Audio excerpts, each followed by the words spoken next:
Bismillahirrahmanirrahim. Alhamdulillah nahmaduhu wa nasta'inuhu wa nastaghfiruh.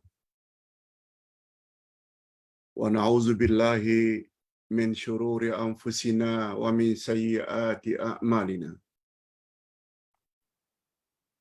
May yahdihillahu fala mudilla lahu wa may yudlil fala hadiya lahu. Asyhadu an la ilaha illallah wahdahu la syarika lah. Wa asyhadu anna Muhammadan abduhu wa rasuluh la nabiyya ba'dah.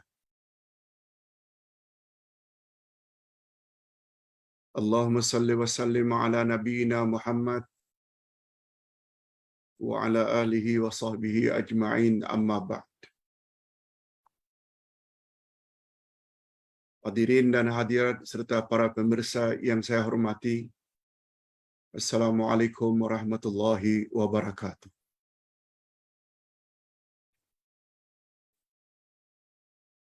Alhamdulillah, kita bersyukur kehadiran Allah Azza wa Jalla.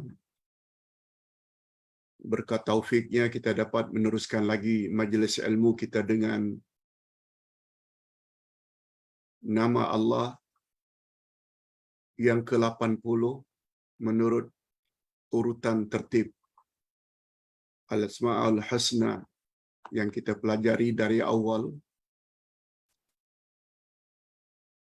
yaitu nama Allah As-Subuh. Nama Allah As-Subuh.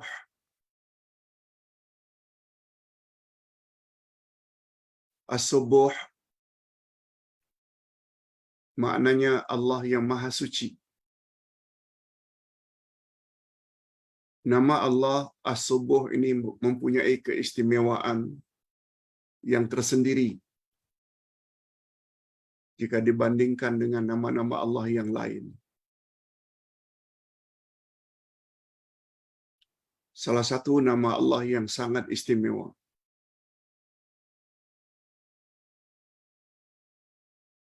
Nanti kita akan jelaskan.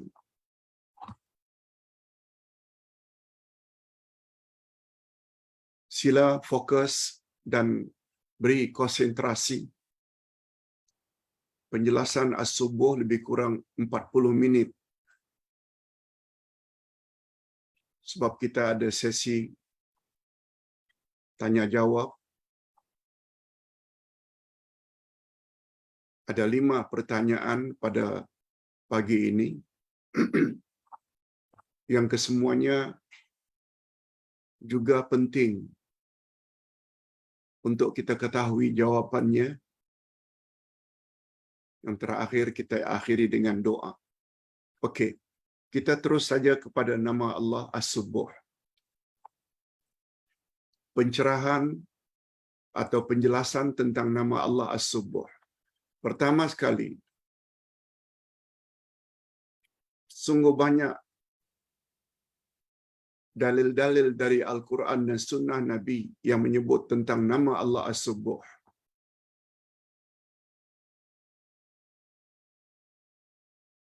Antara lain hadis riwayat Imam Muslim. Bacaan yang sangat digalakkan oleh Nabi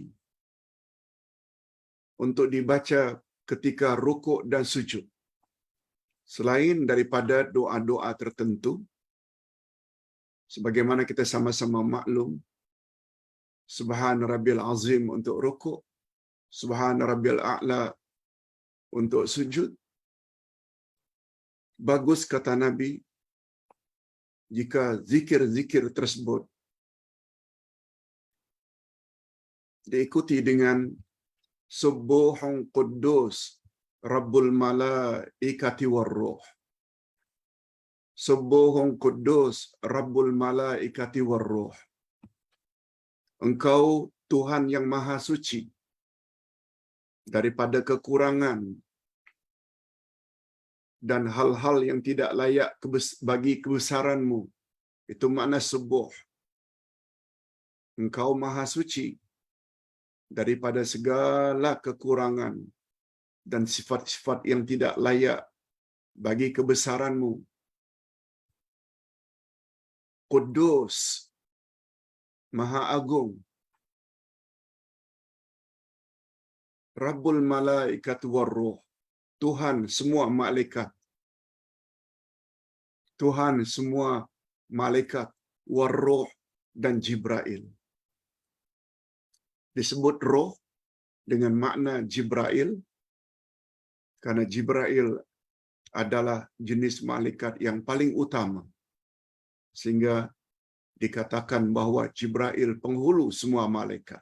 Okey, cukuplah itu dalil untuk meyakinkan kita bahawa Allah sememangnya punya nama As-Subuh.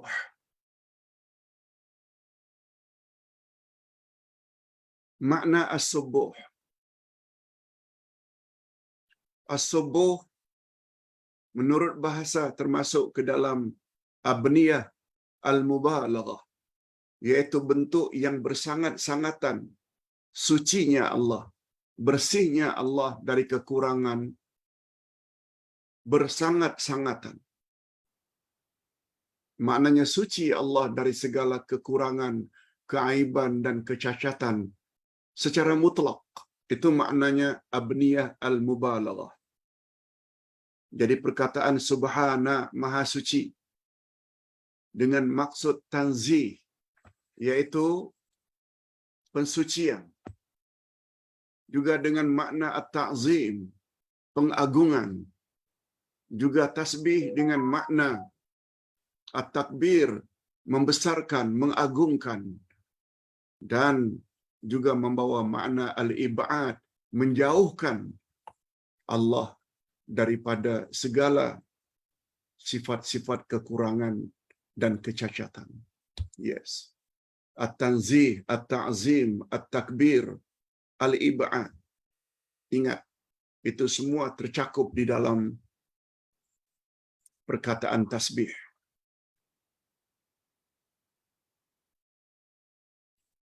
Jadi at-tasbih maknanya sama dengan at-tanzih. At-tanzih dengan maksud ib'adun anil mausufi kulli su'in wa naqsin ala jihati ta'zim. Itu makna panjang daripada at-tasbih, iaitu menjauhkan sesuatu yang disifati daripada segala jenis keburukan dan kekurangan dengan maksud ta'zim, dengan maksud untuk mengagungkan Allah. Sedikit pun pada zat Allah tidak ada kekurangan. Itu makna tasbih. Nah, sekarang kita ingin lihat secara khusus As-Subuh sebagai nama Allah. Masya Allah. Di sini Ustaz kumpul ada 8 sudut. As-Subuh bila dikaitkan dengan nama Allah, ada 8 perkara yang tersirat di dalamnya. Pertama, kita mesti membersihkan Allah dari segala kekurangan secara mutlak. Ringkasnya macam itu. Allah mesti disucikan, dibersihkan dari segala kekurangan, keaiban, kecacatan secara mutlak, absolutely.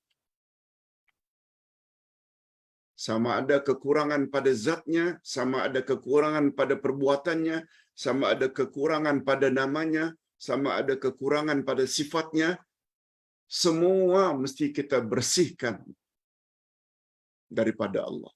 Itu satu.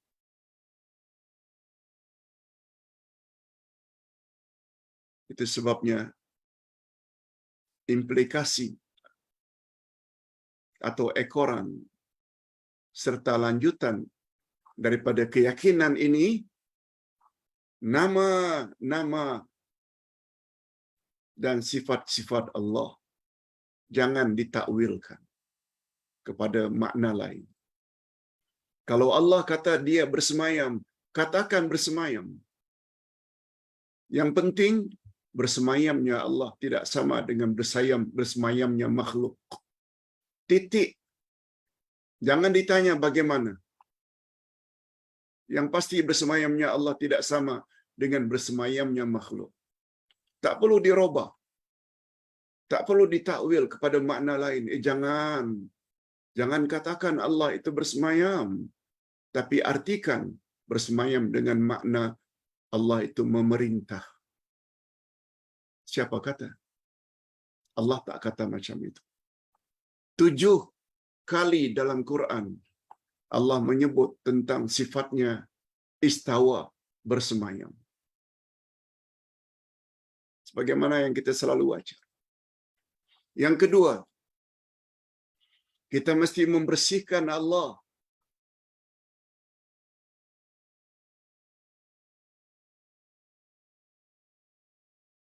dari segala yang tidak layak bagi Allah.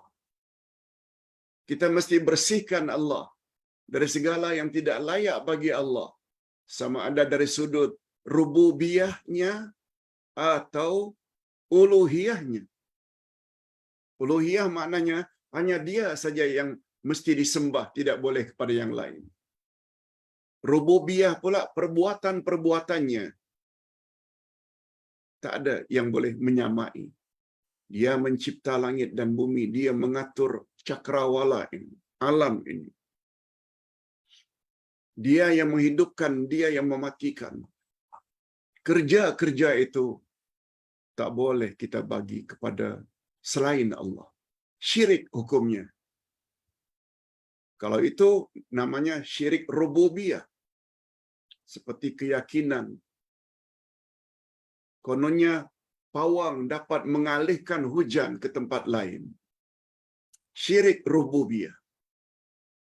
Menyembah yang lain selain Allah, berhala ke, patung ke, busut ke, kayu ke, batu ke, atau manusia,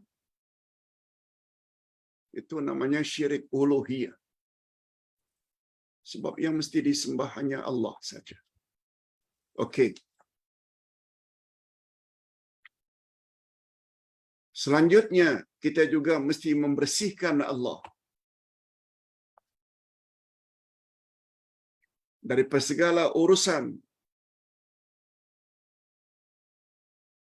Sama ada kauni atau qadari. Kauni maknanya apa yang Allah cipta.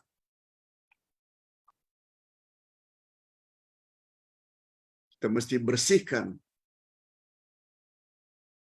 Sama ada kauni, siapa yang mencipta langit, bumi, bintang, matahari?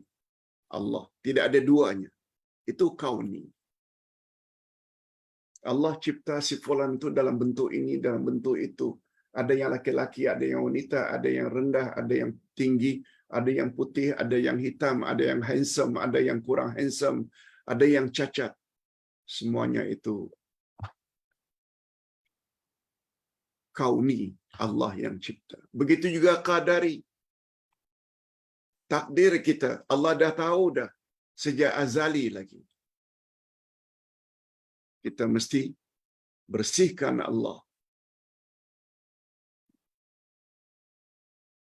daripada mana-mana pihak yang kononnya mampu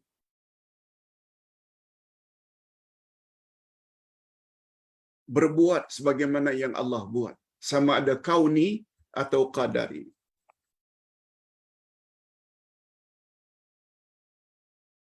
Selanjutnya Allah Subhanahu wa taala disanjung, dipuji oleh semua makhluk langit dan bumi. Bulan, bintang, matahari, air, kayu, daun, pasir, batu, semua bertasbih kepada Allah. Tasbih dengan makna mensucikan Allah. Kita selalu jumpa dalam Quran, sabbaha lillahi ma fis samawati wa ma fil ardh. Telah bertasbih mensucikan Allah segala makhluk yang di langit dan di bumi. Tidak ada yang memiliki kelebihan seperti itu.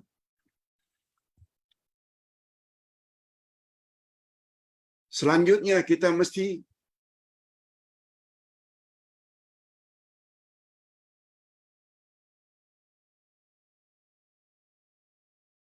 mensucikan Allah daripada pihak mukhalifun. Mukhalifun maknanya golongan yang menyalahi kehendak Allah. Allah berkehendak begini, lalu disalahi. Allah suruh memerintahlah dengan adil.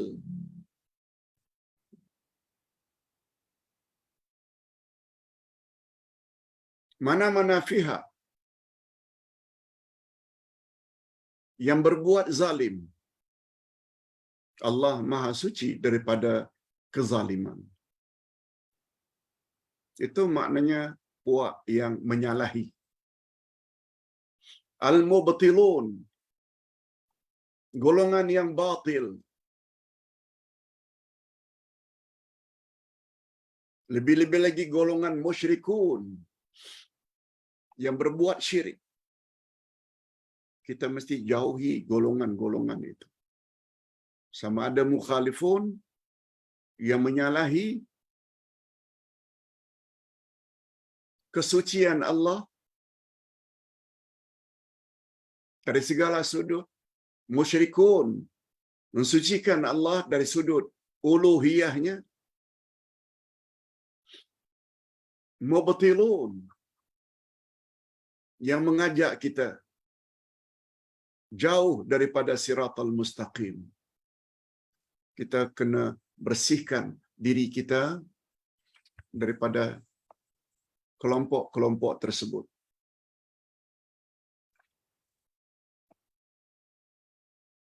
Selanjutnya yang ketujuh. Subhanallah menunjukkan kehebatan. Kehebatan Allah.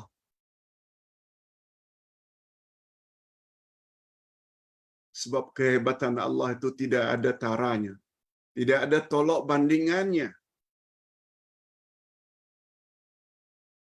Kita mesti bersihkan Allah daripada tandingan atau yang seumpama dengan Allah. Itu di antara maksud subhanallah, maha suci Allah. Dan yang terakhir, subhanallah juga membawa makna dia suci daripada segala sifat yang disifati oleh makhluknya. Allah itu suci daripada sifat yang disifati oleh makhluknya. Kecuali sifat yang disifati oleh dirinya sendiri. Atau paling kurang, kecuali segala sifat yang disifati oleh Rasulnya. Karena Rasulnya menerima wahyu. Itu sebabnya sebagaimana yang Ustaz katakan pada awal tadi. Kita tidak boleh merubah-rubah nama dan sifat Allah sesuka hati. Kaedahnya senang saja. Ingat selalu 3 kaedah. 3 panduan dalam kita meyakini Allah. Panduan pertama, prinsip yang pertama, Allah Maha Ghaib. Maknanya dia ada, tapi kita tidak nampak. Satu, itu panduan pertama.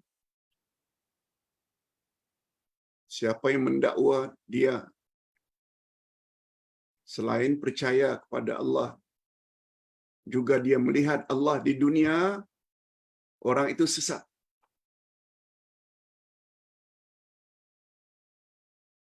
Sebab nabi utama seperti Nabi Musa pernah ingin melihat Allah. Tak dapat melihat Allah. Karena beliau minta juga melihat Allah. Hanya Allah suruh agar Musa melihat bukit atau gunung. Allah hanya kirim pada gunung tersebut nurnya. nur saja. Begitu Musa menatap gunung tersebut langsung pingsan, tak mampu menatap gunung yang padanya ada nur Allah. Nabi Muhammad sallallahu alaihi wasallam, penghulu semua nabi dan rasul, ditanya oleh isteri kesayangannya Aisyah, apakah Tuhan melihat Allah ketika Mi'raj? Nabi hanya jawab, nurun anna ra'aitu. Hanya cahaya, wahai Aisyah. Bagaimana aku boleh melihatnya? Maknanya, baginda sendiri tidak melihat Allah ketika Mi'raj menerima kewajiban salat. Itu sebabnya Aisyah dengan jawaban Nabi membuat kenyataan atau statement, manidda'a, siapa yang mendakwa Nabi Muhammad melihat Allah ketika Mi'raj, fahuwa kadzib, dia adalah pendusta besar. Fahuwa kadzab, dia pendusta besar. Itu sebabnya bila ada orang yang mendakwa dia dapat melihat Allah di dunia ini, sesat. Malah boleh membawa kepada kafir. Maha suci Allah. Okey, itu satu panduan dalam mempelajari nama Allah. Allah Maha Ghaib. Nah, karena dia Maha Ghaib sedangkan dia ada, muncul panduan yang kedua. Panduan yang kedua, prinsip yang kedua, Allah lah yang paling tahu tentang nama dan sifatnya. Sebab itu punya diri. Sebab dia yang punya diri. Apa dia punya implikasi? Segala nama dan sifat yang Allah sebut dalam Al-Quran, kita wajib percaya saja. Sebab dia yang paling tahu tentang nama dan sifatnya. Al-Quran penuh dengan nama-nama dan sifat-sifat Allah yang Allah sebut. Antara lain dia ada wajah. Antara lain dia ada tangan. Allah sebut. Umat Islam wajib beriman dengan apa yang Allah sifati dirinya, tanpa bertanya bagaimana wajahnya, bagaimana tangannya. Yakini saja. Ikuti pandangan Imam Malik dalam hal ini. Allah bersemayam sudah termaklum. Bagaimana Allah bersemayam kita jahil. Beriman Allah bersemayam wajib sebab ia tertera dalam Quran. Dan yang keempat, bertanya bagaimana Allah bersemayam, bid'ah hukumnya. Dengan kata lain, tak boleh ditanya. Yakin saja Allah bersemayam. Yes, itu panduan dalam mempelajari nama-nama dan sifat Allah. Okey, kita berpindah sekarang kepada kehebatan nama Allah As-Subuh. Apa dia kehebatan nama Allah ini, Pak Ustaz?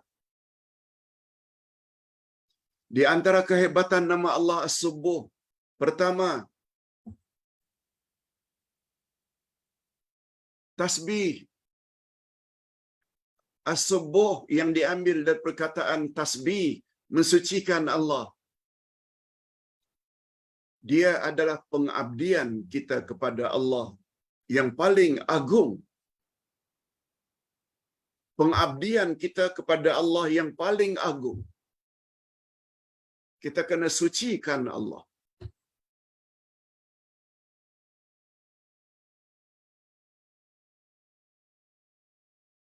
Itu sebabnya Nabi bersabda, afdalu zikri, la ilaha illallah. Sebaik-baik zikir adalah la ilaha illallah. Kalau ditanya mengapa, Pak Ustaz? Karena kalimat tauhid, la ilaha illallah, terdiri dari dua rukun. Rukun pertama nafi, yaitu bahagian la ilaha. Rukun kedua isbat, illallah. La ilaha illallah. Tiada Tuhan yang berhak disembah melainkan Allah. Betul tak? Kalimat tauhid diawali dengan tiada Tuhan yang berhak disembah. Dia membawa makna pensucian kita terhadap Allah. Bahawa tidak ada Tuhan yang berhak disembah. Itu tasbih. Sebab kita menafikan. Illallah. Baru kita isbat. Kecuali Allah. Dia sama dengan urutan Subhanallah walhamdulillah. Kita tak sebut terbalik. Alhamdulillah wa subhanallah. Alhamdulillah wa subhanallah. No. Lagipun tak sedap disebut. Yang betulnya, Subhanallah dulu. Maha suci Allah. Dari segala kekurangan. Dia sama dengan Subhanallah. Dengan kedudukan La ilaha. Kita sucikan. Tidak ada Tuhan yang berhak disembah. Baru, walhamdulillah, sama dengan Alhamdulillah. Lihat balik. Buku Akidah Ahlus Sunnah wal Jamaah jilid 1. Ketika membahas tentang rukun kalimat tauhid. Ada 2. Iaitu nafi dan isbat. Okey. Selanjutnya kehebatan as-subuh. Jika Allah mensucikan dirinya dari segala kekurangan,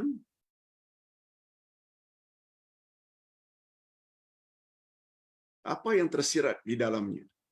Kalau Allah mensucikan dirinya dari segala kekurangan, ia membawa makna dia mempunyai kesempurnaan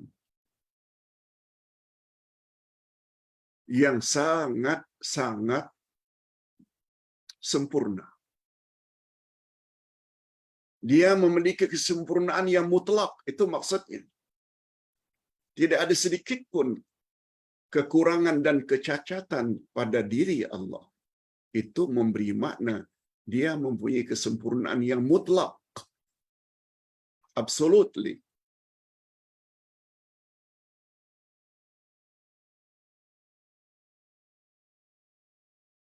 Kalau Allah Subhanahu wa taala menyebutkan dirinya subhanallah, tasbih, subuh,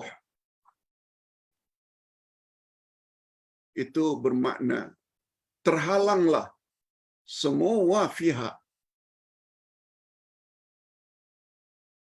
Itu membawa makna tidak ada satu pihak pun yang memiliki kesempurnaan seperti Allah. Sempurna macam mana pun dia, tetap tidak sempurna. Tapi kesempurnaan yang ada di sisi Allah adalah mutlak, kekal abadi, selama-lamanya. Nah, sekarang kita berpindah kepada apa dia kesan iman seseorang terhadap Allah yang mempunyai nama As-Subuh. Apa implikasinya, apa kesan positifnya ada pada diri seseorang.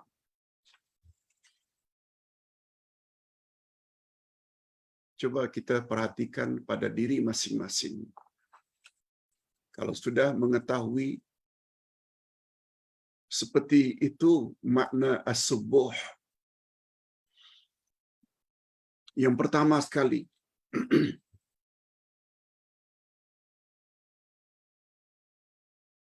mukallaf. Yaitu Muslim yang sudah sampai umur dan berakal waras, itu makna mukallaf, orang yang dibebankan oleh Allah dengan titah perintah Allah. Syaratnya 2, mukallaf sampai umur baligh, dan yang kedua berakal waras. Mereka kesan dari iman kepada nama Allah As-Subuh.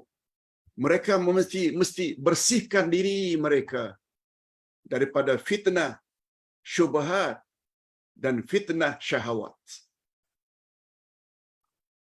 Kita selalu sebut tentang dua fitnah ini. Bagus juga kalau Ustaz ulang bagi mereka yang belum dengar atau pernah dengar tapi lupa. Dua fitnah yang sangat berat melanda manusia. Pertama, fitnah syubhat. Fitnah syubhat maknanya fitnah samar-samar, tidak pasti.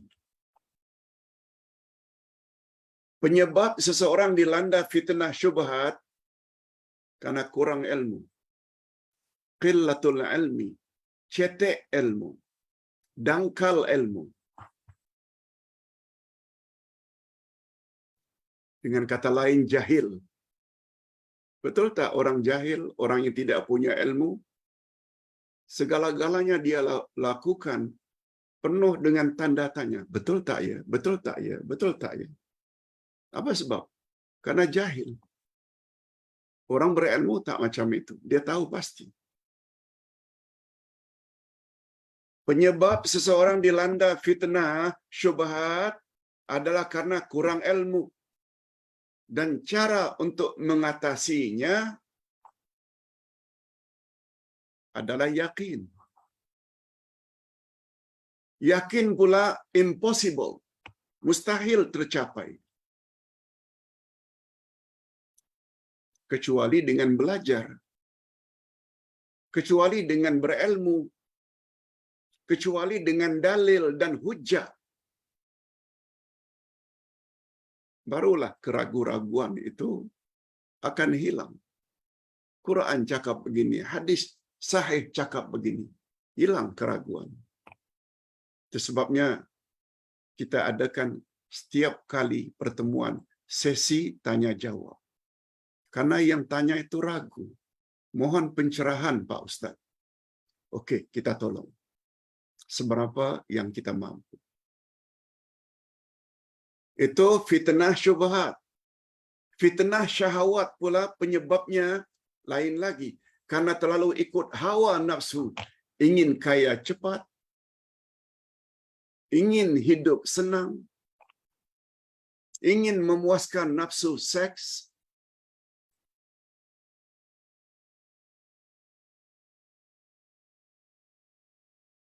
Bila ikut hawa nafsu, seseorang akan dilanda oleh fitnah syahwat. Dan cara merawat fitnah syahwat adalah sabar. Sabar maknanya menahan diri. Sedang berada di luar negara, duit ada, family jauh, ada keinginan untuk memuaskan nafsu seks. Dia tidak akan berzina. Sebab dia tahan.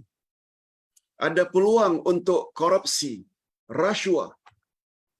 Wah, bila aku ambil ni, aku hidup senang dan kaya raya. Dia tahan, tak jadi ambil. Dia sedang marah pada seseorang. Di tangannya ada parang, ada pisau, ada kayu, ada batu. Untuk membelasah atau memukul pelawannya. Dia tahan. Dia tak jadi memukul. Itu maknanya sabar. Cara untuk mengatasi fitnah syahwat. Hati-hati. Fitnah ada dua. Selalu melanda manusia. Fitnah syahwat penyebabnya karena terlalu ikut hawa nafsu. Cara merawatnya adalah sabar. Yang kedua, fitnah syubhat, samar-samar, ragu-ragu. Penyebabnya karena kekurangan ilmu. Orang mengajar tak mau dengar. Ada ceramah, malas.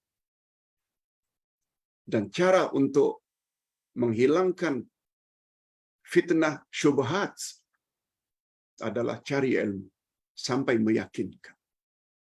Lengkap dengan hujah dan dalil. Bukan semestinya hafal, tak. Pokoknya tahu ada dalil. Itu saja cara untuk menghilangkan fitnah syubhat. Okey, kita teruskan.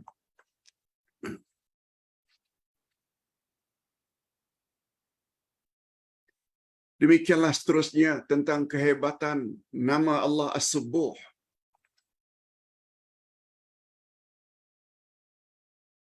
Maaf, kita sedang bercakap tentang kesan iman kepada As-Subbuh.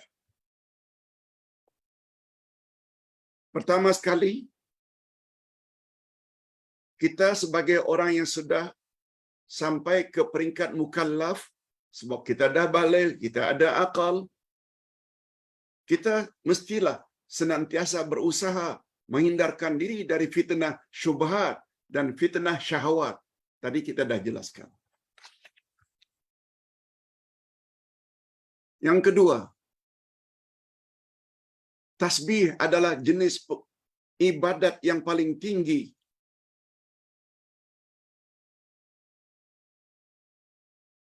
Tadi kita dah sebutkan.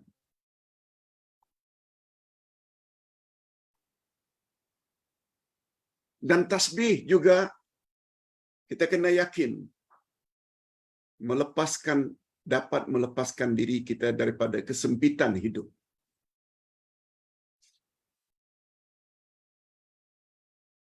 Sungguh banyak kita lihat orang-orang yang memberi pandangan, baca surah ini sekian kali, awak akan terlepas daripada kemiskinan. Bila awak baca surah ini, awak akan terlepas daripada kesempitan hidup. Tetapi apabila kita ingin melepaskan dari kesempitan hidup dengan tasbih, yes, ada dalilnya. Ada dalilnya.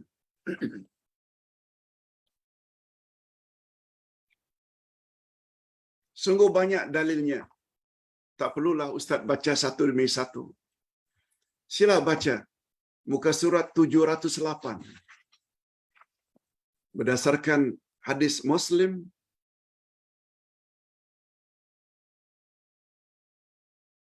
Rasulullah sallallahu alaihi wasallam bersabda antara lain, Subhanallah walhamdulillah tamla'ani au tamla'u ma bainas samawati wal ardh. Subhanallah dan alhamdulillah, ganjarannya memenuhi antara langit dan bumi. Subhanallah.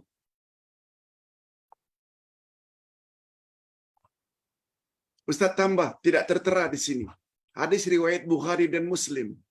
Kalimatani khafifatani fil lisan, saqilatani fil mizan, habibatani ila rahman, subhanallah wa bihamdi, subhanallahil azim.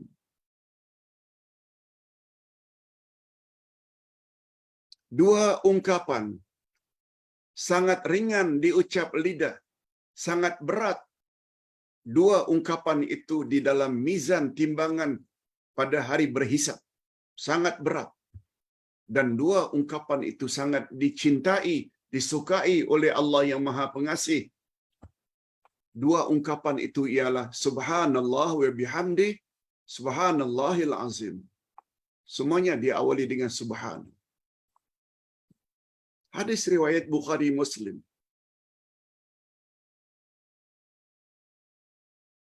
Dan lain-lain. Ini sebagaimana yang dialami oleh Nabi Yunus. Semua kita tahu, Nabi Yunus pernah tinggalkan kaumnya karena Allah. Nabi Yunus marah karena Allah, bukan marah kepada Allah, bukan. Marah karena Allah, karena umatnya tak mau dengar nasihat-nasihat Nabi Yunus. Lalu beliau tinggalkan kaumnya, pergi menyeberang ke pulau lain, naiki bahtera. Ringkasnya,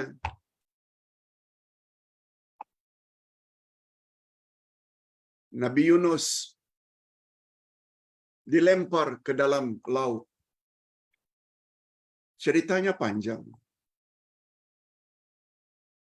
Begitu dilempar ke dalam laut, ditelan oleh ikan besar, dibawa ke dasar laut.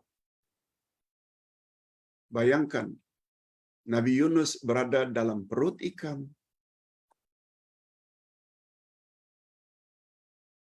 Berada di dasar laut.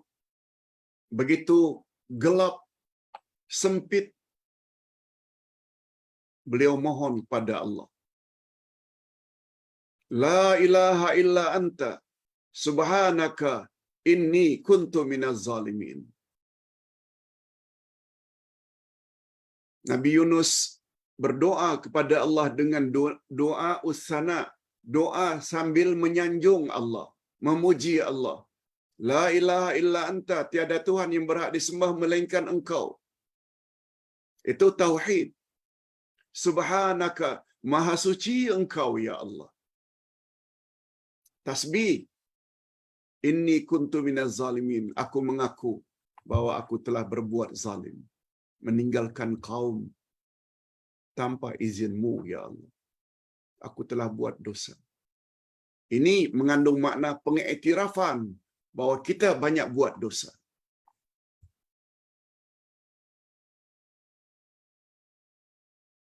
Doa Nabi Yunus tersebut langsung didengar oleh Allah dan dikabulkan pada waktu itu juga. Lalu Allah arahkan, Allah perintahkan ikan tersebut supaya timbul dan muntahkan Nabi Yunus ke tepi pantai. Nabi Yunus akhirnya selamat. Itu sebabnya apabila kata Nabi, kamu dalam kesempitan, baca doa sebagaimana doa Nabi Yunus. Sebab baginda dalam satu riwayat ditanya, apakah doa tersebut khas untuk Yunus atau juga untuk kami orang-orang yang beriman? Ya Rasulullah, kata Nabi, untuk kamu semua orang-orang yang beriman. Bukan hanya untuk Nabi Yunus. Kalau ayat ini betul.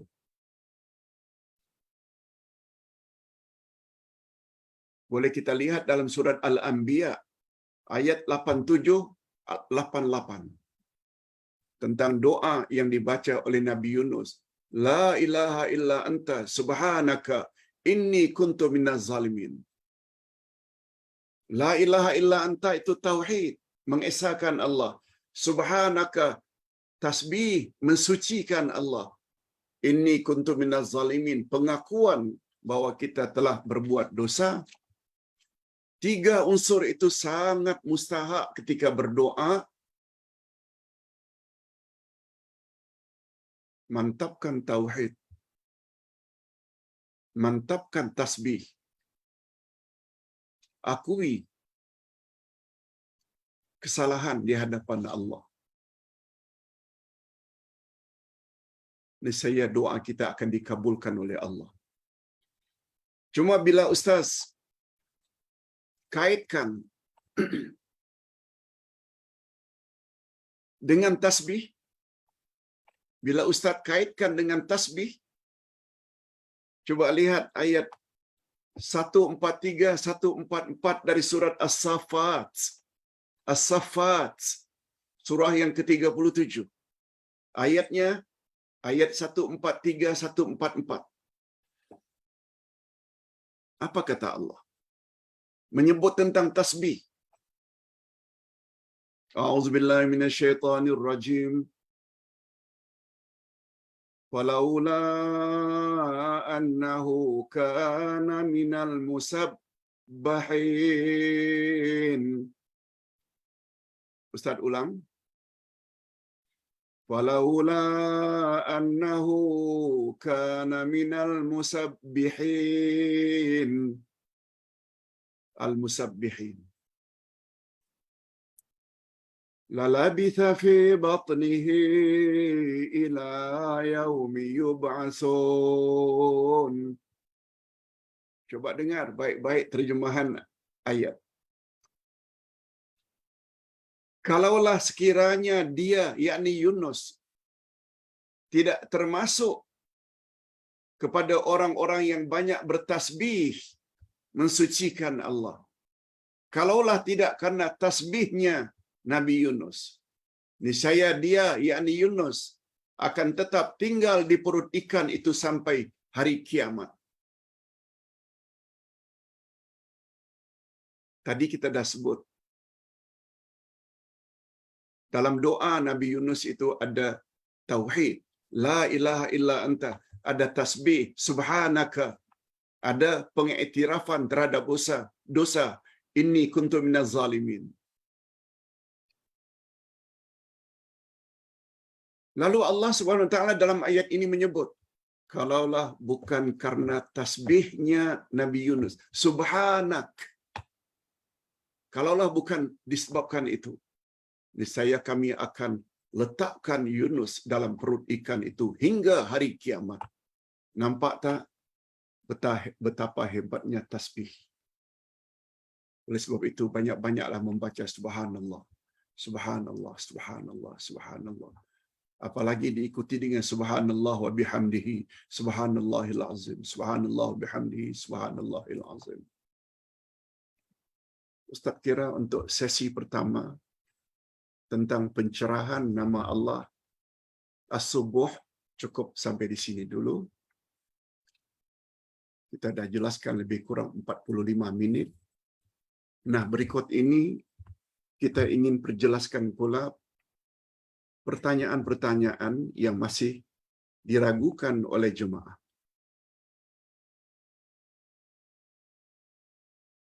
Minta maaf ya kalau ada jemaah yang bertanya pada pagi ini, terpaksa Ustaz tangguhkan esok. Ada 2-3 lagi pertanyaan datang pagi ini, sebab terlalu banyak. Bimbang nanti Ustaz tidak dapat jawab dengan sempurna. Pertama sekali, hadirin dan hadirat, Ustaz dititipkan satu video di mana Ustaz berkenaan mengatakan bahawa apabila kita membaca 100,000 kali surat Al-Ikhlas,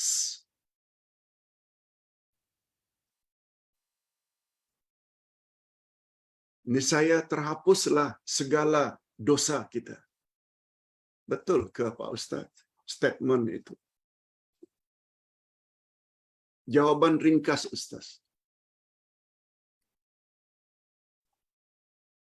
Tentang fadilat sesuatu, dia menyangkut perkara gaib. Jangan kita reka-reka.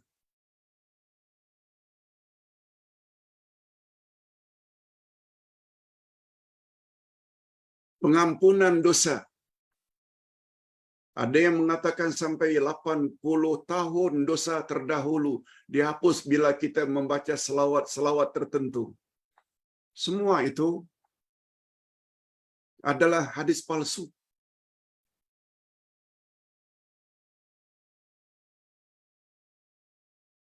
Tidak datang dari Nabi.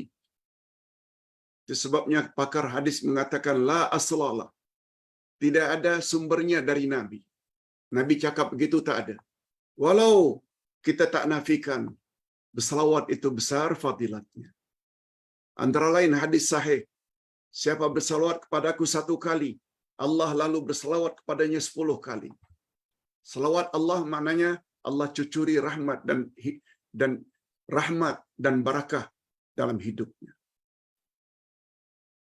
Ayat Quran juga menyebut, ayat 56 surat Al-Ahzab, Inna Allah wa malaikatahu yusalluna ala nabi ya ayyuhalladzina amanu sallu alaihi wa sallimu taslima. Sesungguhnya Allah dan para malaikat bersalawat ke atas Nabi.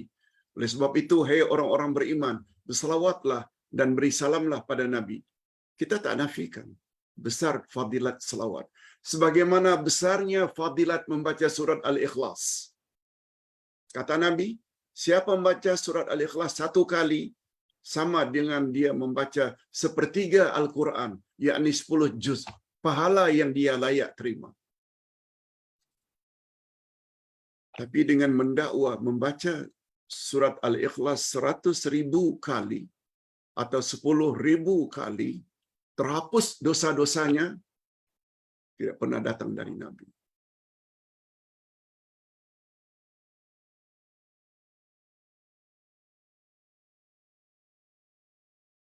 Dari sudut lain pula, kita mesti tahu dosa ada dua jenis. Dosa-dosa kecil. Satu lagi dosa-dosa besar.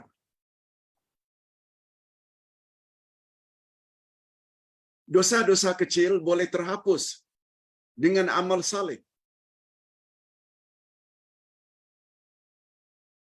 Baginda Rasul sallallahu alaihi wasallam bersabda, salat yang 5, salat yang 5 waktu,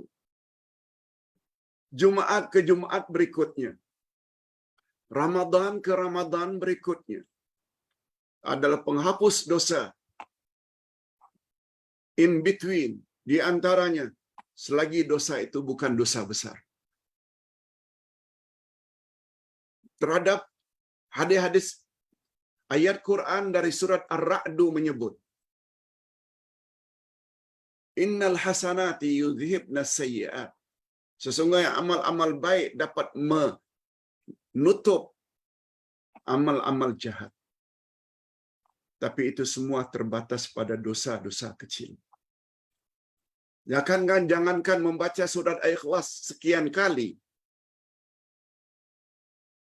naik haji pun bukan menghapus semua dosa. Sebab dosa-dosa kecil memang boleh terhapus dengan amal, salat ke, puasa ke, dari Jumaat ke Jumaat, dari Ramadan ke Ramadan, hanya terbatas pada dosa-dosa kecil. Amal saleh dapat menghapuskan amal-amal jahat. Itu sebabnya Nabi bersabda, Ittaqillaha haitsuma kunta, wa atbi'is sayyi'atal hasanata tamuha, wa khaliqin nasa bi khuluqin hasanin. Artinya, bertakwalah kamu kepada Allah, tak kira di mana kamu berada. Satu, ikutilah setiap kejahatan yang kamu lakukan dengan kebaikan, dengan harapan mudah-mudahan kebaikan yang kamu lakukan tersebut dapat menghapuskan dosa-dosa terdahulu. Dan yang ketiga, berakhlak mulialah kepada semua manusia. Imam Asy-Syafi'i menyebut hadis ini termasuk salah satu hadis utama dalam Islam. Apa antara lain? Ikutilah setiap keterlanjuranmu melakukan dosa dengan amal baik, dengan harapan mudah-mudahan amal baik itu dapat menghapuskan dosa yang telah kami lakukan, yang telah kamu lakukan. Cuma sepakat ulama hadis mengatakan, amal saleh yang dapat menghapuskan dosa hanya terbatas pada dosa kecil, bukan dosa besar. Sedangkan dosa besar perlu kepada tobat nasuha dengan memenuhi syarat-syaratnya. Itu sebabnya kembali pada pertanyaan. Dengan membaca sekian ribu kali surat Al-Ikhlas, terhapus semua dosa? Tunggu dulu. Nabi tak pernah sebut macam itu. Tapi kita setuju bila dikatakan dengan membaca sekian banyak surat Al-Ikhlas, dosa-dosa kecil kita dihapuskan oleh Allah. Yes, kalau yang itu boleh. Pertanyaan yang kedua, Pak Ustaz, saya membaca satu posting yang mengatakan bahawa ulama zaman silam memberi kita panduan supaya kita punya kuat ingatan, agar ingatan kita kuat, tidak lekas lupa. Hendaklah kita selalu baca ayat di dalam surat Al-A'la. Sanuqri'uka fala tansa. Kami akan bacakan pada engkau, wahai Muhammad, sehingga engkau tidak lupa. Sanuqri'uka fala tansa. Ada ayat itu dalam surat Al-A'la. Hadirin dan hadirat, itu pandangan ulama berkenaan. Dan Ustaz juga pernah mendengar pandangan daripada Syekhul Azhar, Rektor Al-Azhar University dari Mesir, juga mempunyai pandangan yang sama, pendapat yang sama. Tidak salah. Itu ayat Quran. Asalkan jangan katakan fadilat itu disebut oleh Nabi Muhammad sallallahu alaihi wasallam. Itu saja. Tak salah. Sebagaimana seorang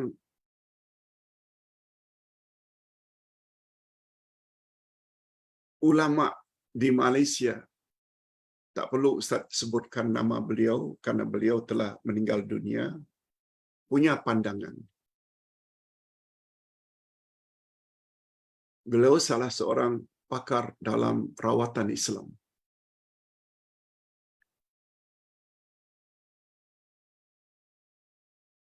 Baca ayat yang ke-23 dari surat Al-Hasyr.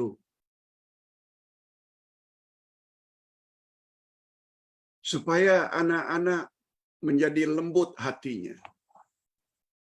Jadi anak yang menurut perintah. Yaitu ayat Lau anzalna hadzal Qur'ana ala jabal la ra'aitahu khashi'an mutasaddian min khasyatillah.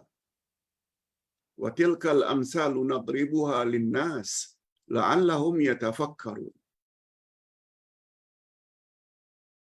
Artinya, kalaulah kami bacakan Al-Quran ini di atas gunung, niscaya gunung itu akan hancur lebur karena takut kepada Allah. Perumpamaan itu kami tujukan kepada manusia supaya mereka fikir. Lalu ustaz tersebut, Allah yarhamu, berpendapat kalau ada anak yang degil, baca ayat tersebut pada minumannya, pada makanannya, atau ketika dia sedang tidur, baca pada arah kepalanya. Lau anzalna hadzal Qur'an ala jabal la ra'aitahu khashi'an mutasaddian min khasyatillah. Cukup sampai di situ. InsyaAllah anak itu akan jadi anak yang baik, anak yang menurut kata. Atau kepada suami yang degil, atau kepada isteri yang degil, baca.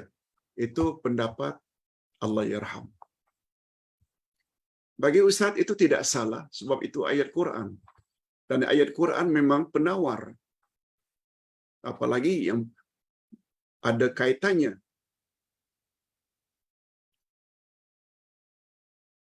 dengan lembut. Di mana falsafahnya lebih kurang. Gunung adalah daripada tanah. Gunung daripada tanah.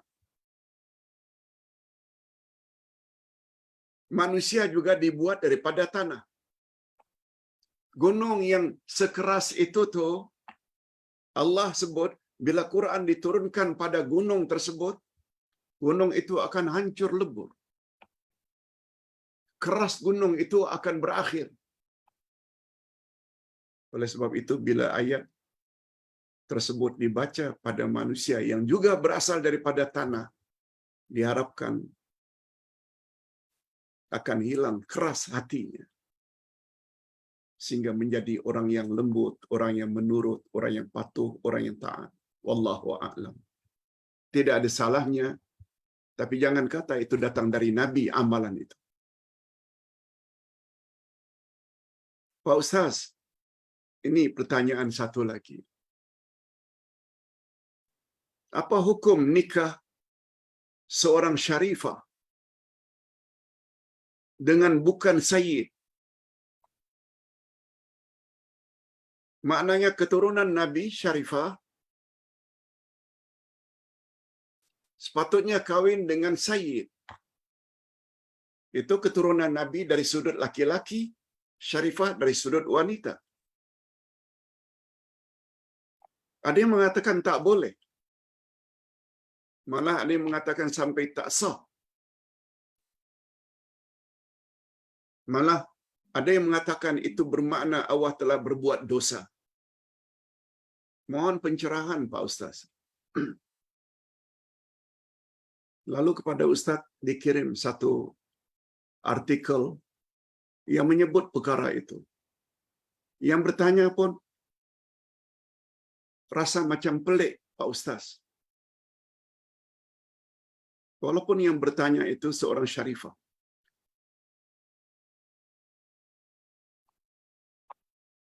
Hadirin dan hadirat,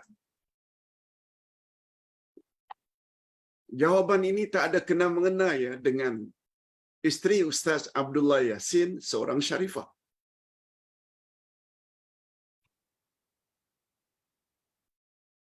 Yang di belakang namanya ada Al-Attas. Abdullah Yassin orang biasa. Bukan Sayyid. Ustaz jawab bukan atas dasar Ustaz punya isteri syarifah. Lalu Ustaz coba nak bela. Bukan begitu. Secara ringkasnya, kata Nabi, anjuran dalam agama sebaiknya selain memenuhi rukun dan syarat sah nikah, antara lain rukunnya mesti ada lelaki, mesti ada wanita.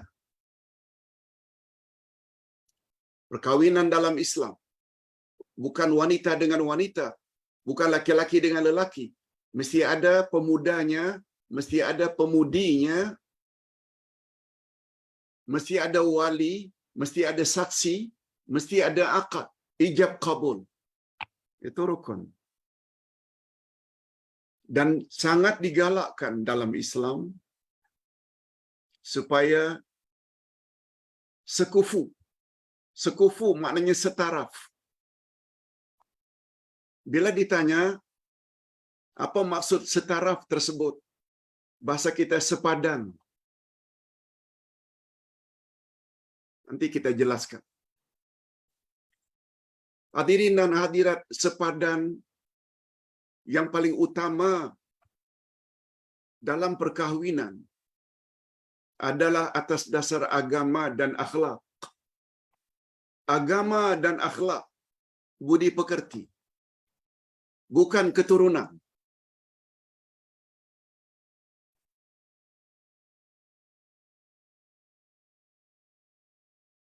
Dalam kitab Fathul Bari disebut bahwa perkawinan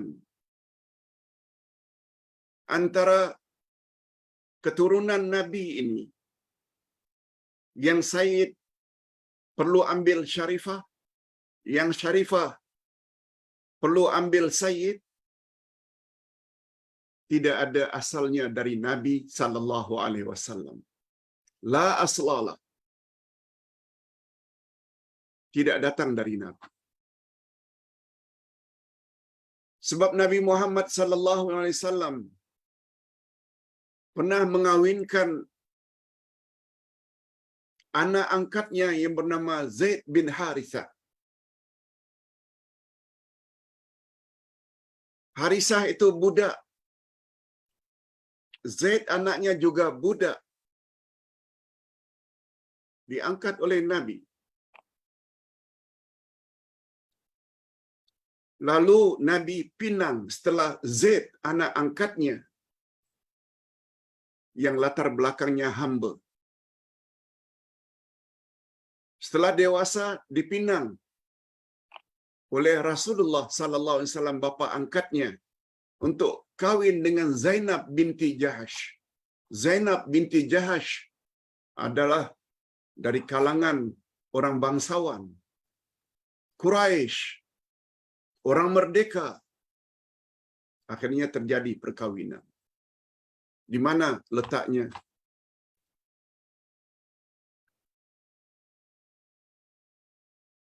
Setaraf yang dimaksudkan.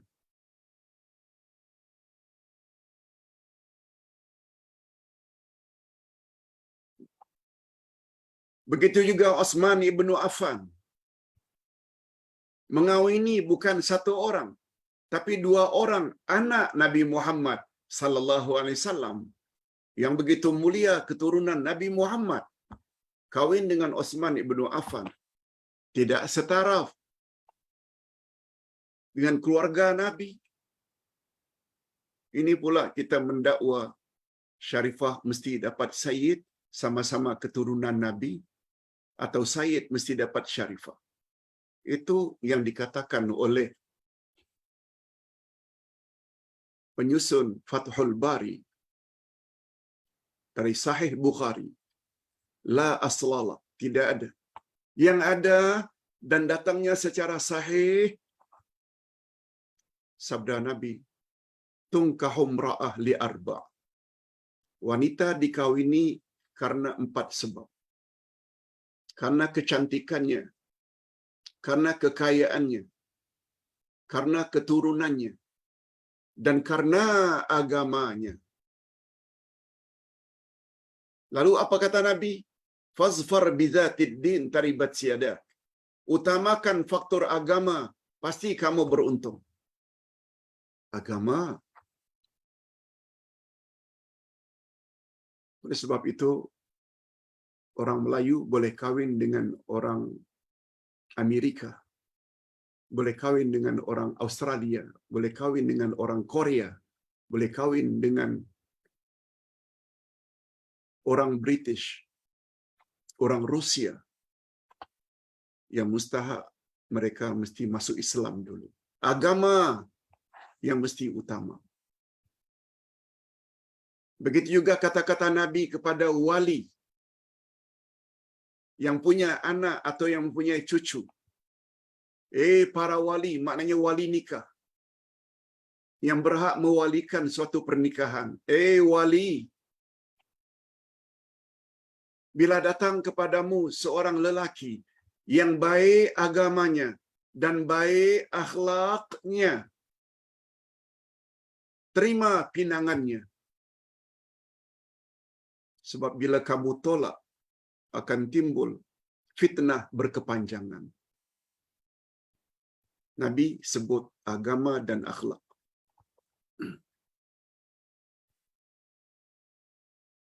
Itu sebabnya begitu Abdullah Yasin datang pada keluarga Sayyid,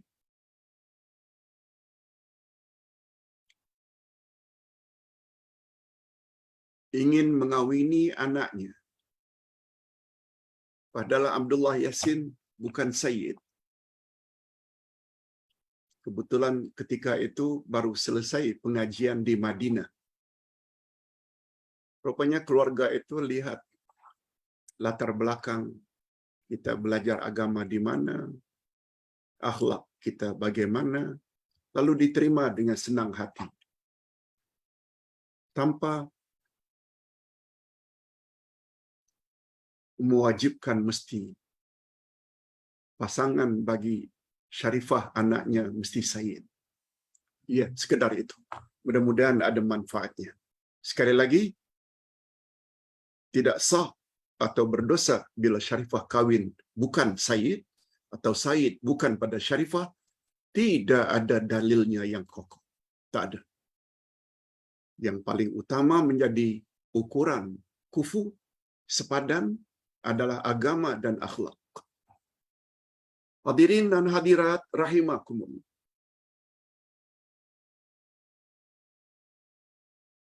Pak Ustaz,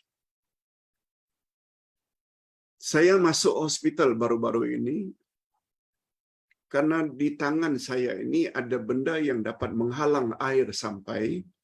Lalu saya minta kepada nurse untuk dapatkan tanah untuk saya tayamum. Dan alhamdulillah ada. Di hospital tersebut sediakan tanah untuk tayamum bagi orang yang ingin salat. Lalu saya tepuk tanah yang sedikit itu, saya tepuk, lalu saya usap muka dan tangan saya hingga pergelangan. Mohon pencerahan, Pak Ustaz. Jawabannya, apa yang Puan telah sebut itu sudah betul.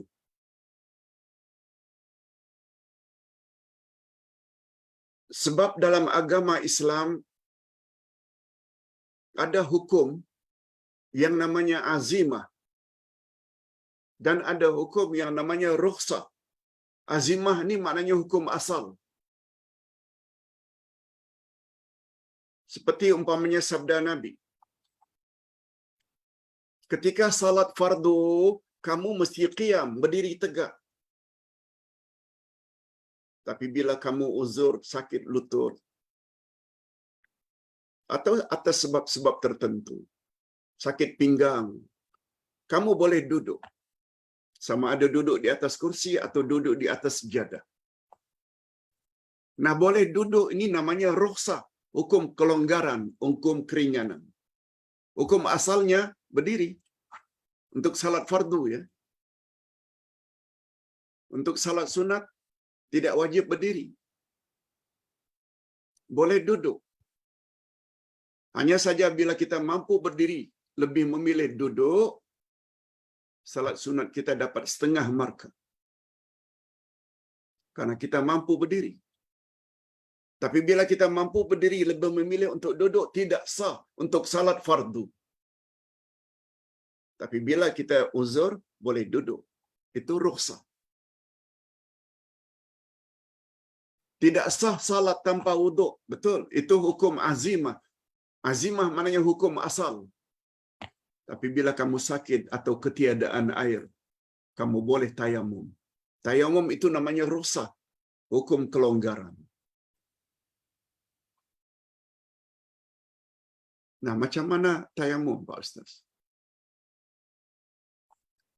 Anggota yang perlu disapu ketika tayamum, muka dengan tangan, dengan tanah, debu, dan tangan pula sampai di pergelangan saja, bukan sampai di siku. Siku ini bila wuduk, tapi bila tayamum sampai di pergelangan saja. Kata Nabi dalam satu hadis, taburkan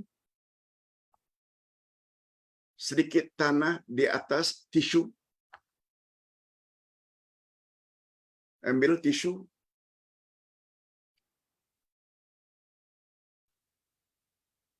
umpamanya ini botol berisi debu,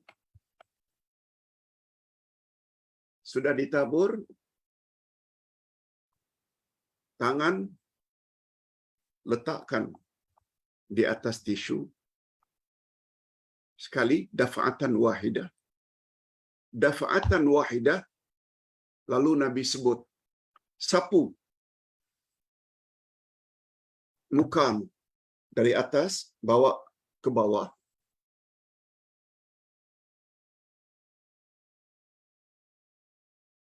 Cukup. Kemudian terus tanganmu dari bawah ke atas, lalu di belakang ibu jari. Satu lagi, tangan kirimu, kemudian selesai. Sampai di sini saja, pergelangan. Hadis Nabi sallallahu alaihi wasallam.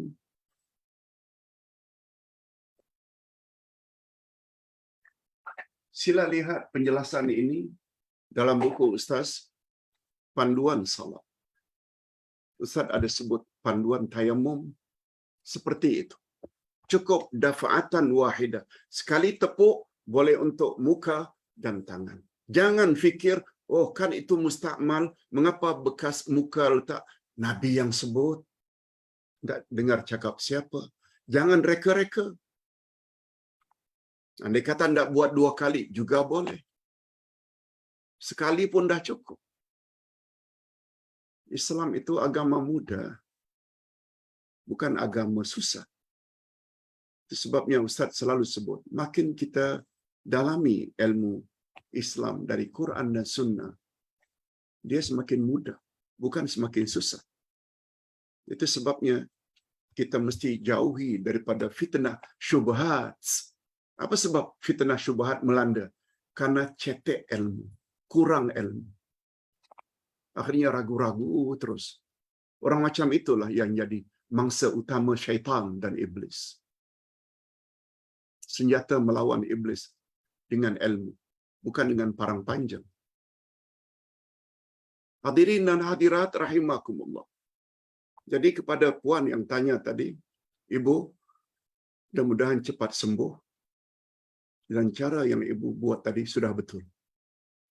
Dan yang terakhir,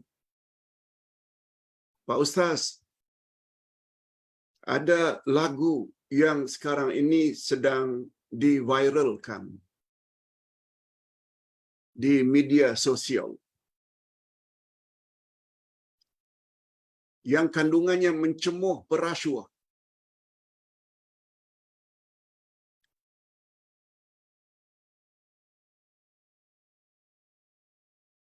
Apakah ia termasuk ke dalam fitnah yang disebarkan, Pak Ustaz? Mohon pencerahan. Hadirin dan hadirat, Ustaz tidak sebut dulu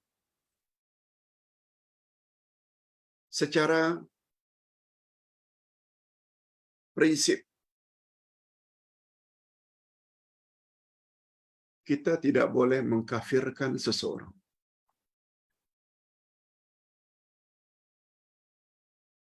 Tetapi kita boleh sebut hukumnya kafir secara umum.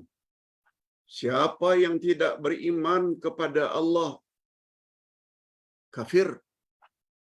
Siapa yang tidak beriman kepada Rasulullah, kafir. Siapa yang tak beriman pada hari kiamat, kafir. Siapa yang tak percaya pada Quran itu adalah kalamullah, kafir. Boleh. Kita tak sebut individu. Kita hanya sebut siapa. Yang tak boleh itu mengkafirkan seseorang secara khusus. Sebut pula individu tersebut. Tak boleh. Itu tak boleh. Jangankan kafir, munafik pun tak boleh. Tak boleh kita sebut dia itu munafik. Tak boleh. Itu bukan kerja kita.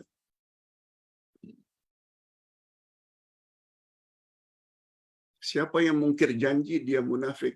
Boleh. Sebab mungkir janji salah satu daripada sifat orang munafik. Bila tidak amanah, orang itu munafik. Boleh, sebab itu disebut oleh hadis. Ringkasnya menyebut kafir, munafik, fasik. Siapa yang berbuat begini, begini, tidak masalah asalkan disebut secara umum. Tapi secara khusus tak boleh. Sebab Nabi pernah menyebut siapa yang mengkafirkan seseorang, padahal orang tersebut di mata Tuhan belum lagi kafir, maka kekafiran tersebut kembali kepada yang mengkafirkannya. Oh, bahaya.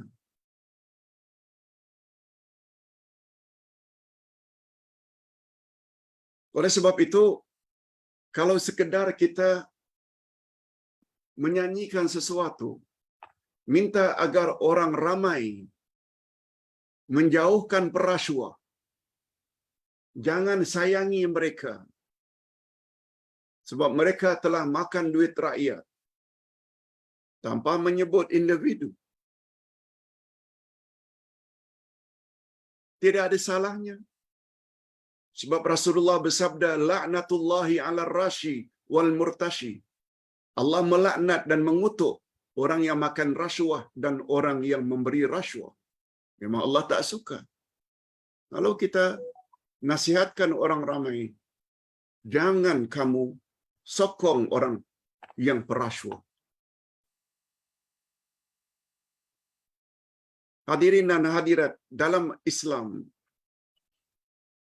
perkara buruk ini bila disebarkan atau diceritakan pada orang lain, dia ada 3 jenis. Ada namanya ghibah, artinya mengumpat. Ada namanya buhtan, yang dalam bahasa kita fitnah. Ada namanya al-ifku, yaitu menyebarkan berita yang tidak pasti. Ustaz buat contoh.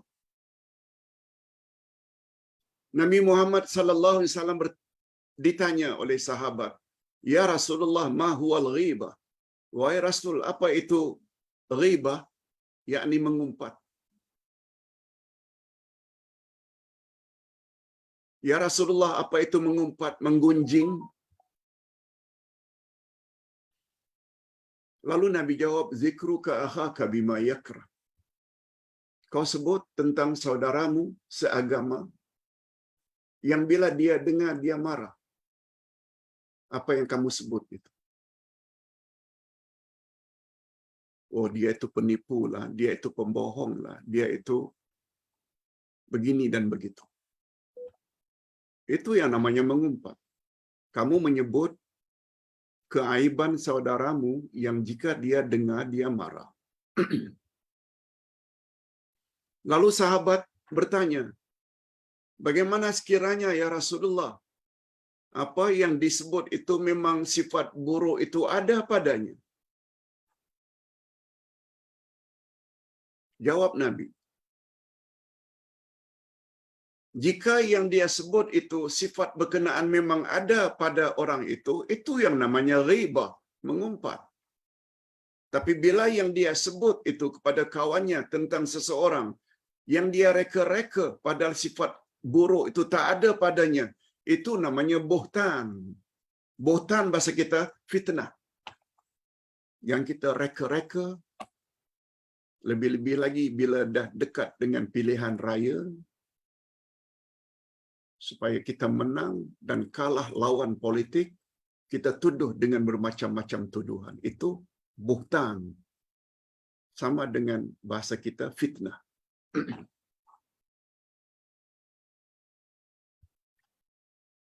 Sedangkan ifk tadi, Ustaz buat contoh.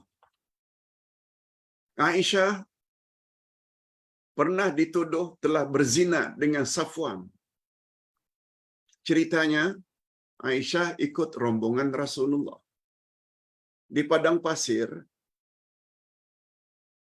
mereka berhenti sejenak.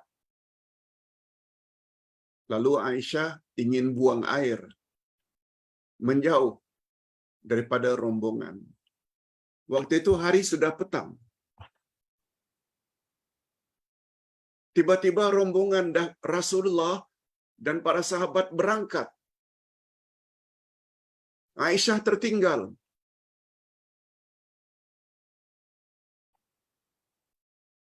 Istri-istri Rasul,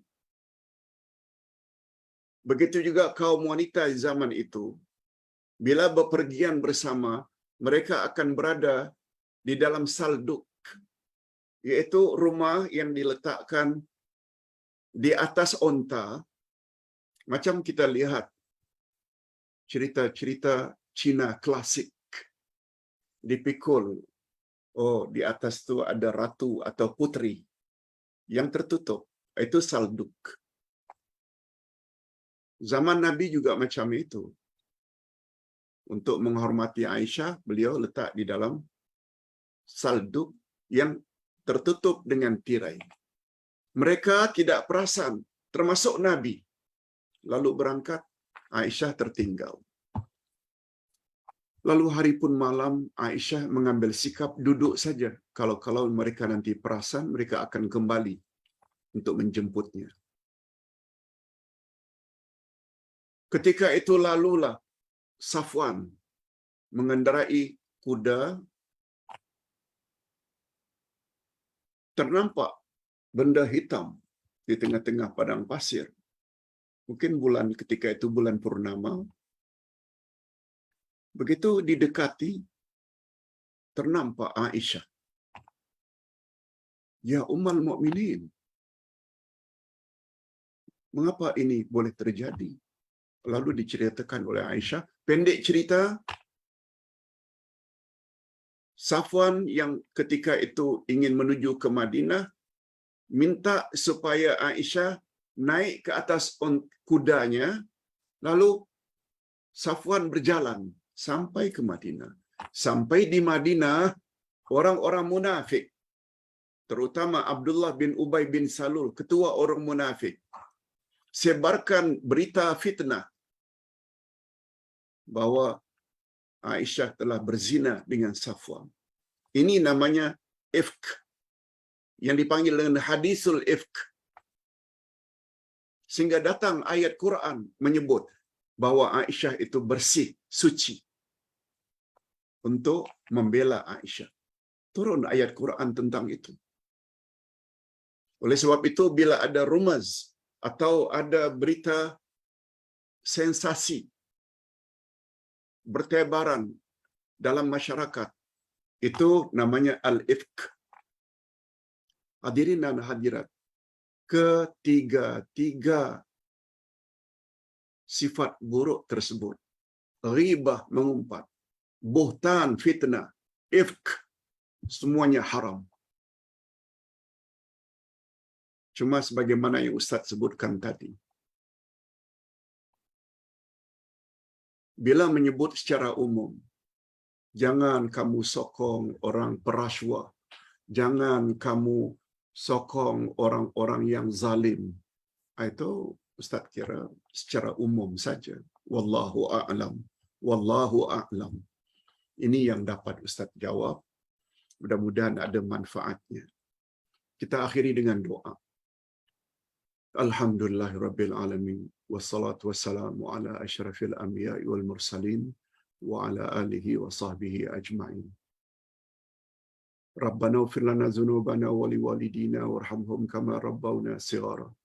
Rabbana hab lana min azwajina wa dhurriyyatina qurrata a'yun waj'alna lil muttaqina imama.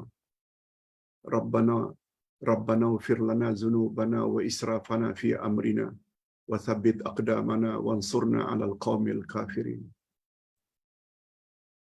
Ya Allah, ampunkanlah dosa kami dan dosa kedua ibu bapa kami, dan cucurilah mereka rahmat-Mu, ya Allah, sebagaimana mereka telah didik kami sejak dari kecil. Ya Allah, berilah kami pasangan hidup dan zuriat keturunan yang menyedapkan pandangan mata dan hati kami, dan jadikanlah kami pemimpin bagi orang-orang yang bertakwa. Ya Allah, ampunkanlah semua dosa-dosa kami. Ampunkan jugalah sifat keterlaluan kami dalam urusan kami. Teguhkanlah pendirian kami dan bantulah kami untuk mengalahkan orang-orang kafir yang jahat kepada kami. La ilaha illa anta subhanaka inna kunna minaz zalimin. Tidak ada Tuhan yang berhak disembah melainkan Engkau, ya Allah. Maha suci Engkau dari segala kekurangan dan keaiban. Dan kami mengaku bahwa kami banyak melakukan kezaliman dan dosa. Kami memohon kepadamu, ya Allah, sebagaimana yang pernah dipohonkan oleh Nabi Yunus di dalam perut ikan, yang dengan doa tersebut Engkau lapangkan kehidupan beliau. Kami juga mohon, ya Allah, kiranya Engkau lapangkanlah kehidupan kami. Lebih-lebih lagi bagi yang sakit, sembuhkanlah penyakit mereka. Bagi yang sedang koma, sadarkanlah mereka. Bagi yang ingin mendapat pasangan dan zuriat, penuhilah harapan mereka, sama ada mendapat pasangan yang saleh dan salihah atau zuriat yang salihin dan salihat, birahmatika ya arhamar rahimin. Wa sallallahu ala nabiyyina Muhammad wa ala alihi wa sahbihi ajma'in. Subhana rabbika rabbil izzati amma yasifun wa salamun alal mursalin walhamdulillahi rabbil alamin. Subhanakallahumma wa bihamdik asyhadu an la ilaha illa anta astaghfiruka wa atubu ilaik. Assalamualaikum warahmatullahi wabarakatuh.